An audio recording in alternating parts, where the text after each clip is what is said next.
Welcome to the SportsCapping.com podcast with free handicapping advice, odds insights, picks, and predictions to help you beat the sportsbook. And now your hosts, Jack Jones and Brandon Lee. It's your host, Jack Jones, with the SportsCapping.com free pick podcast. We're heading into Week 8 NFL and Week 9 college football. There's a ton of early games this week with 5 college football games on Thursday and 5 more on Friday. Definitely an exciting week to be a handicapper. It's also a rush being part of this free pick podcast with Brandon Lee. We're coming off yet another 5-1 week last week. I went 2-1 hitting Purdue outright in college football in my 6-point teaser on the Colts and Chiefs in the NFL. I lost on the Ravens for our only defeat. Brandon went 3-0. He hit Colorado in college football. The Chiefs as his free pick in the NFL. And his 10-point teaser on the Texans, Rams, and Giants. We've now gone 5-1 or better 6 of the last 7 weeks. We're 35-11 on free picks this football season alone, and we are 121, 65-6 over our last 35 football podcasts. 65% winners. Brandon, nice work last week with that 3-0, and let's keep it rolling this week. Yeah, thanks, man. Tough one on Tucker missing that extra point for the Ravens. You know, first one in his career. Who knows what happens in overtime? You know, he probably would have got the momentum. So, you know, we talked last week about getting a lot of the breaks. That was one time where the break didn't go our way. For sure, with them up 10 in the fourth too, and then you know, you're mad they gave up the lead, and then they come back and tie it. You're like, all right, we got a chance. And Tucker misses his first extra point. So there are a few games in the NFL this week where teams, you know, had commanding leads early and just wilted down the stretch. Oh, yeah. It definitely happens a lot in the NFL. Just more so last week than any, with teams coming from way back to get the cover and sometimes the outright win. So, yeah, that's the NFL for you. And, you know, it's nice to get through there with a 5-1 week. And we'll take it every time. For sure. Let's start out with college football. What's your free pick for Saturday? Yeah, I'm going to take the Iowa State Cyclones -3 at home against the Texas Tech Red Raiders. I think Iowa State might be one of the most underrated teams in the entire country right now, and certainly don't feel like they're getting any respect here at home against Texas Tech. You know, we've seen this line drop quite a bit from when it's opened. I'm not really sure why, but, you know, as long as they keep giving me a better number, I'm going to hold off, though I will be quick to grab the 3 if I see it go back up to 3.5. Cyclones come into this game with a 3-3 overall record, but could easily be 5-1 and, you know, potentially even 6-0. They've been in every single game. They lost 13-3 at Iowa, who is now 6-1 and ranked number 18 in the country. They had their chances to win that one. They trailed 6-3 in the fourth quarter, just couldn't get any offense going at Kinnick. They lost 27-37 at home to Oklahoma. That was a one-score game late. Sooners are now 6-1 and ranked number 8 in the country. The other loss was a 3-point defeat at TCU without starting quarterback Kyle Kemp, and before they turned to Brock Petty. Speaking of Petty, he's been outstanding in his 2 starts since replacing Zeb Nolan. Petty threw for 318 yards and 4 scores on the road against Oklahoma State in an outright upset win against the Cowboys in his first career start. Then he came back and threw for 254 yards and 3 scores against West Virginia, and could have thrown for a lot more if that wasn't such a blowout. I think Iowa State's found something special in Petty, and simply not a lot of people know about him right now. His emergence really makes this a dangerous offense. The Cyclones also have one of the best running backs in the country in David Montgomery. You know, with Petty going, he's coming off a season-high 189 yards in the win over the Mountaineers. On paper, though, this doesn't look like a great offense. They're ranked 101st in the country, averaging just 360.2 yards per game. Which, you know, maybe that's part of the reason we're seeing the line drop. People are looking a little bit too much at the overall numbers and, you know, not the product on the field right now. I think they're going to have zero problem moving the ball against this Texas Tech defense. Red Raiders come in ranked 123rd in the country against the pass, which is the strength of this Iowa State offense. And as for Texas Tech's high-powered offense that everyone gets excited about, we saw a similarly hyped offense in West Virginia come to Ames and struggled just to get first downs. Will Grier, one of the nation's best quarterbacks in the country, went just 11 of 15 for 100 yards. The Mountaineers as a team had 152 total yards and 9 first downs. Cyclones are ranked 20th in the country, giving up just 316 yards per game. And that's, no joke given the schedule they have played and all those quality opponents. I think Jack Trice is going to be rowdy, even though this is a noon kickoff. Iowa State is now 15-4 against the spread over their last 19 games under head coach Matt Campbell and have covered 11 of their last 13 in the Big 12. Give me the Cyclones -3 in this one. Yeah, the Cyclones have played the toughest schedule in the country at this point, according to the Sagarin ratings. That's why they're just 3-3, but, they did well to win 3 games because they've been an underdog in 5 of 6 games this season. Were competitive in all 6 games, not once losing by more than 10. And I think their bye came at a great time last week after that win over West Virginia because the schedule was so tough in the beginning, and they could definitely use the bye more than most teams. And now they can refocus for the stretch run. They should not only feast on Texas Tech, but the remainder of their schedule as well. They should be favored in 5 of their last 6 games, with a game at Texas being the only exception. And if they win out, they could realistically make the Big 12 title game. And I don't think anybody's thinking about that except for Cyclone fans and these players. It's a realistic possibility, starting with a win over Texas Tech this week. Cliff Kingsbury learned his offense from West Virginia head coach Daniel Holgerson, and the Cyclones completely shut down Will Grier last week or 2 weeks ago when they played, and limited the Mountaineers just 7 points on offense, gave up a blocked field goal return for their other touchdown. 152 total yards against Will Grier, and that offense is just very impressive. Matt Campbell's really owned Texas Tech. They won 66-10 as 3.5-point home dogs in 2016. They also won 31-13 as 7-point road dogs 2017. They covered the spread in those 2 games by a combined 85 points under Campbell. Held that Texas Tech offense to just 11.5 points per game, 321 yards per game in the 2 meetings. All they do is drop 8 in covers. They blitz occasionally, and it's just worked wonders against these high-flying Big 12 offenses. I love the progression the offense has made under Brock Purdy, running back David Montgomery, and wide receiver Hakeem Butler. I mean, that trio right there is one of the better run-pass options in the country. It's tough to stop, and it's been fun to watch their offense the last 2 weeks, especially since I had Iowa State pretty big against West Virginia. I'm on them here again this week with you, Brandon. I don't think, I think we've covered pretty much everything on this game, and I'm glad you like it too. Yeah, this team it's everything about them's underrated. I think their head coach is underrated. I think their home field advantage is underrated. Their quarterback's underrated. Running back, wide receiver. I mean, the defense is nobody gives this team near the respect. I would not be surprised if they are ranked in the top 25 coming into the year once people, really look at their body of work. Yeah, and if they had come out the next week after playing West Virginia and had to play again after such a big win, maybe I wouldn't love them as much. But you get that. I'd still like them at -3 at home. I probably would too, but just not as much. But they get that bye week, and I don't think that huge. Win over West Virginia surprised them at all. I think they expected that for sure. They played like it too. The only concern is the line going down, but I'm not buying it one bit. For sure. I can't see why it would go down. Yeah, it's got to be the numbers. I mean, if you look at the numbers, like just season-wise, I mean, I can see some of that. But, Texas Tech, defense looked great so against TCU, but that offense of TCU is not good. Yeah, clearly they're broken. I mean, they're 3-4 right now. So right. So yeah. I'll take my chances with Iowa State against a team like Texas Tech minus a field goal at home every single time I get the chance. Love it. All right, I'm going to go with Florida State plus 16.5 at home against Clemson this week. For starters, this is the biggest home underdog role Florida State has been in since at least 1980. That was the furthest I could look back. And the fact alone shows, there's value here with Florida State catching 16.5 against Clemson. It was always going to take some time for Willie Taggart to get this team going. I mean, they opened 1-2.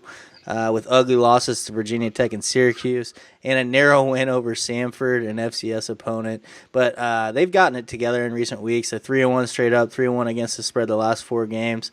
Beat Northern Illinois by 18, won 28-24 at Louisville and beat Wake by 21 at home. Their only loss was a 1-point road loss at Miami as 14-point underdogs. Actually led that game 27-7 before giving up 21 unanswered to finish. Then they had their bye week, and I was impressed how they did respond with their 21-point win over Wake. And now they're clearly going to be amped up to face this top-ranked Clemson squad. And I think the Tigers come in overvalued here off their 41-7 win over NC State last week. Most teams Clemson goes up against, they have the better athletes, but that's not the case against Florida State. And I think it helps explain why Florida State hasn't lost by more than 17 to Clemson in any of the last 12 meetings. That 17-point loss did come last year as identical 16.5-point underdogs, but that was on the road. And it was a 17-14 game, a 3-point game with 3 minutes left. Clemson got 2 touchdowns the final 3 minutes, including a 10-yard run with 35 seconds left when they could have basically kneeled. I think Florida State remembers that loss. And they're going to take it out on Clemson this year. Seminoles didn't have DeAndre Francois for that game. He's playing much better at quarterback now after being a little shaky the first few games, but he kind of understands Taggart's system now. And this offense can hang with Clemson. The home team's gone 14-6 against the spread the last 20 meetings. I just think this is too many points. Give me Florida State. Yeah, I was on Clemson last week in their blowout win over NC State. It's not a team I want to go against, but it's also I won't be playing Clemson here. Just based off the numbers you've listed and, just how big a rivalry this is and it being on the road, there's definitely no question that Florida State is aware of this point spread. I found a quote out there from safety Stanford Samuels. He said, "We don't really pay attention too much to what everybody has to say, but we hear whispers about the point spread and what it is, and that does add a little bit of motivation for us." So they know about it. They're going to give. I mean, this is their Super Bowl. So if I had to take a side, I would probably, roll the dice with the 16.5 here. But I'm just going to sit back and enjoy this one, and I'll root you in. All right, man. Cool. Thanks for that quote, too. I haven't read that one yet. I will get there before Saturday, but that's awesome. That's awesome they're thinking about it. I figured they would, and it's definitely their Super Bowl. So well said. Let's move on to NFL this week. What do you got? Yeah, I'm going to take the Cincinnati Bengals -4 at home against the Tampa Bay Buccaneers. I believe this is the ideal get-right spot for the Bengals, who have to be chomping at the bit to get back on the field after how badly they played in last week's loss to the Chiefs on Sunday Night Football. Our regular podcast listeners know I was all over Kansas City in that game. I thought it was a really tough spot for the Bengals coming off that devastating loss at home to the Steelers where they gave the game away late. And then having to face one of the best teams in the league on prime time, on the road, I just didn't think they had much of a shot of making a game of it. And they certainly played well below their potential in that contest. With that said, they're not going to be the last team to get whooped by Kansas City and Arrowhead this season. With how much better that defense plays at home and how good that offense is, they're going to have plenty of double-digit wins at home going forward. As much as I love going against Cincinnati in that game, I love the Bengals here in this spot against the Bucs. I think we're going to get a max effort from the Bengals and a very favorable price to back them at. The biggest problem for Cincinnati in their last 2 games against Pittsburgh and Kansas City has been the offense. They just haven't produced up to their potential. I don't see that trend continuing at all here against this Tampa Bay defense. The Bucs are giving up 40.7 points per game and 458 yards per game on the road this season. They're dead last in the NFL against the pass, giving up almost 330 yards per game. They do have the 6th-ranked run defense, but I think that's about to change here by the time the season ends. They just lost one of their best linebackers in Kwame Alexander to a season-ending ACL injury. And then both starting tackle Gerald McCoy and defensive end Vinny Curry are listed as questionable for this game. Tampa's offense is decent. I think that might be what's keeping this line a little lower than what I think it should be. The passing game is good. They got some weapons on the outside, but they have zero threat of a running game. And Jameis Winston is the same mistake-prone quarterback that he's been since he came in the NFL. He just takes horrible care of the football. He's played in 3 games and already thrown 6 interceptions, which is tied for the 10th most in the league for the season. The Bucks as a whole don't take good care of the ball. They turned it over 13 times in their last 4 games, and the defense doesn't force a lot of takeaways. Only 2 turnovers forced during this same 4-game stretch. This is just not a team I don't think you want anything to do with on the road. They're 3-8-1 in their last 12 road games against the spread. They're also 3-9-1 in their last 14 off a non-cover.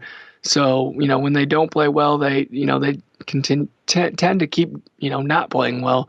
Cincinnati, on the other hand, they've covered 5 of 7 at home. They're 7-1 against the spread in their last 8 after giving up 30 or more points, and 14-2 against the spread in their last 16 after allowing 400 or more total yards in each of their last 2 games. I think it's going to be a complete reversal here, kind of to what we saw with Cincinnati against Kansas City. I don't think they're going to win 45-10, but I think double-digit victory here and an easy cover is well within reach. Yeah, man, this is like one of the toughest games on the board for me, so I was kind of already going to stay away from it. I just don't feel comfortable backing either team, and I thought the number was a little high when it opened at 6, but now it's down to 4, and I think you might be on the right side here. If I have to play this game, I would actually look to the over 54.5. Both defenses are atrocious. Bucks giving up 32.7 points per game, 417.3 yards per game. The Bengals are allowing 29 points per game, 429 yards per game, and these offenses have played pretty well. The Bucks putting up nearly 28 points per game, 450 yards per game. Bengals 26.3 points per game. So basically both teams just have to get to 27 to get the over, and I think that's realistic here. Bucks have some serious injuries on defense with Quan Alexander and Gerald McCoy, and you mentioned Benny Curry. Bengals have some bad defensive injuries of their own. Vontae's perfect. Darquez Denard, both questionable. Over 6-1 in the Bucks' last 7 road games, 6-1 in the Bucks' last 7 overall, over 23-10 in Bengals' last 33 after scoring 15 points or fewer their previous game. With all those turnovers the Bucks have, they just can't stop doing it. I think we might get some defensive touchdowns here too. And if I had to play the side, Brandon, I would take the Bengals just because I trust them more than the Bucks. But I'm staying away from that, and I would lean over. Yeah, I mean, I would probably take the over here as well. I think I read or saw something that last 6 teams that face the Chiefs in their next game, the over is 6-0. So maybe running around chasing Mahomes and all those weapons, they don't have a lot left in the tank. But I'm not expecting a shutout by any means by Cincinnati here. I think there will be some turnovers from Tampa. They might have a lot of yards. I don't think they'll have a ton of points. And I really like Cincinnati in this spot. Yeah, it feels like a good spot for them off those back-to-back losses to the Chiefs and Steelers. They should show up. I like the spot for them for sure. And I just didn't like the number. Give me 3 or something, and I probably would. But it's a tough one. For sure. It's a tough one for me. I'm more about the spot than the number in the NFL. For sure. So. All right, go Bengals. I'm going to take the Packers plus 9.5 at the Rams. Aaron Rodgers has never been this big of an underdog as a starting quarterback in his career. So from a value perspective, I love getting Rodgers as nearly double-digit underdog here. Plus the Packers are coming off their bye week, so I'm shocked to see this line is this high. The Rams overvalued because they're 7-0 this season. They aren't going to keep covering these huge numbers. The bye week came at a great time for the Packers. Tackles Brian Bulaga and Jason Spriggs, cornerback Rashad Breeland, and wide receivers Randall Cobb and Geronimo Allison all had to sit out last game, but all 5 may be back this week due to that extra time to recover from the bye week. Packers are 3-2-1 this season, but their numbers suggest they're even better than that. They're putting up 421 yards per game, giving up 328 yards per game, outgaining opponents by 93 yards per game, which is one of the best marks in the NFL. They have what it takes to hang with the Rams for 4 quarters, and you're never out of a game with Rodgers at quarterback, so I'm going to take my chances on the Packers as 9.5-point dogs. Yeah, this is kind of similar to the Florida State game for me. The Rams are not a team I want to bet against right now. I also kind of have this pet peeve where I hate betting on underdogs that everyone is on. And I think like 65% of the public is on Green Bay. But then I see your point here with it does feel like way too much, which is, it's hard to believe that Rodgers is this big of a dog here. Green Bay has a top 10, they rank in the top 10 in both total offense and defense, fourth in offense, eighth in defense.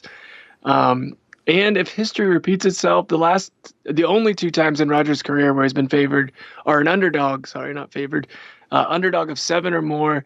It's happened twice. Most recently was the 2015 divisional round against Arizona. They were a 7-point dog in that game. They lost 20-26 in overtime, blowing a fourth quarter lead. The other was the 2014 NFC Championship game. They were an 8-point dog to the Seahawks in Seattle. They lost that game 22-28 in overtime. Many of you might remember the crazy finish here. Seattle scores a touchdown. I think they're down 19-14 still. They get the onside kick. The Green Bay guy just basically bounces off his chest. I can't remember exactly, but they go down, they score, they get the 2-point conversion. Green Bay gets the ball with a minute left. Rodgers leads them down to a field goal, but they, end up losing in overtime. So the last two times, they easily could have won the game. So would it surprise me if Rodgers won here?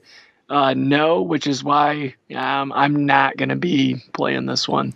Man, that's some great history there, bud. That was some real good reflection there to Seattle and Arizona. It's easy to look up when it's only twice. You don't have to go through many games, but I found it very interesting, that Rodgers is a guy that whenever his team or basically the team, whenever they're backed against a corner, he plays his best. So I would expect nothing less. I just think the biggest thing that concerns me is with the Rams and how fast they can score is that these big spreads aren't as hard for them to cover as it is other teams.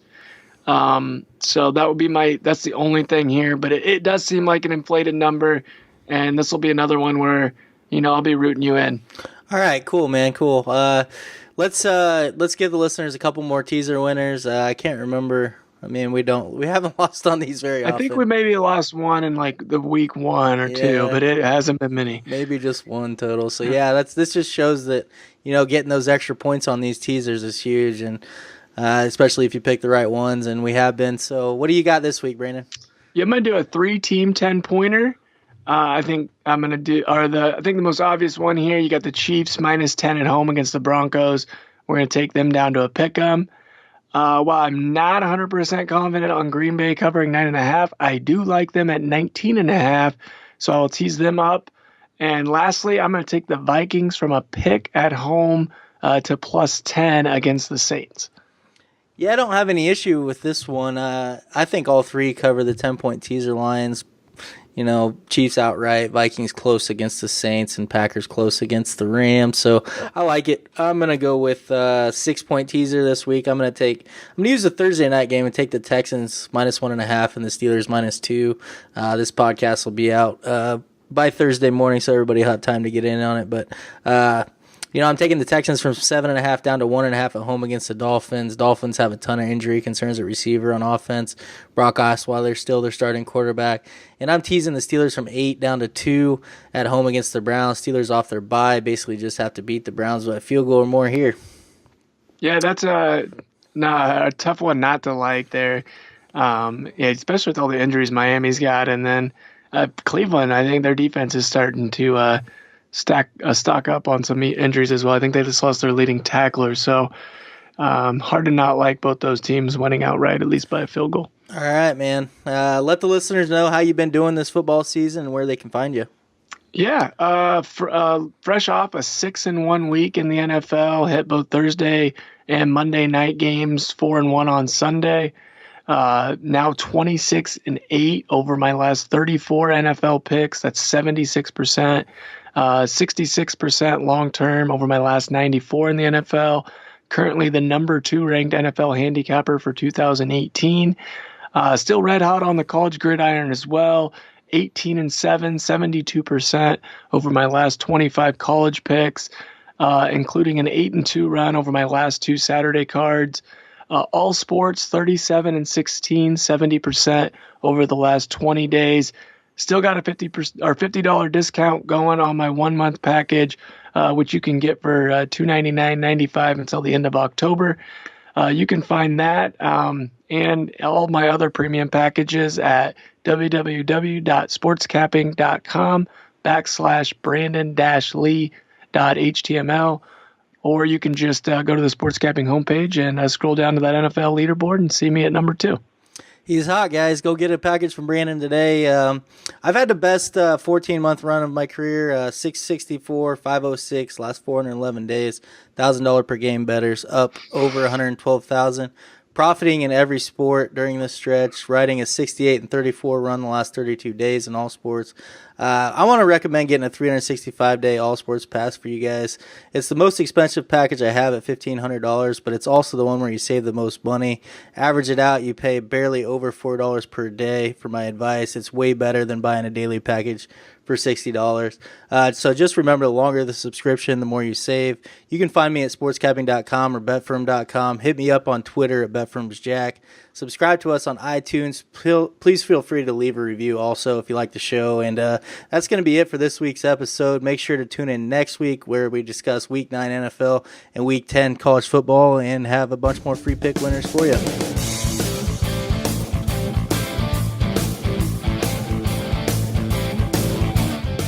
Thanks for listening to the SportsCapping.com podcast. For more free picks and predictions, be sure to visit us at SportsCapping.com.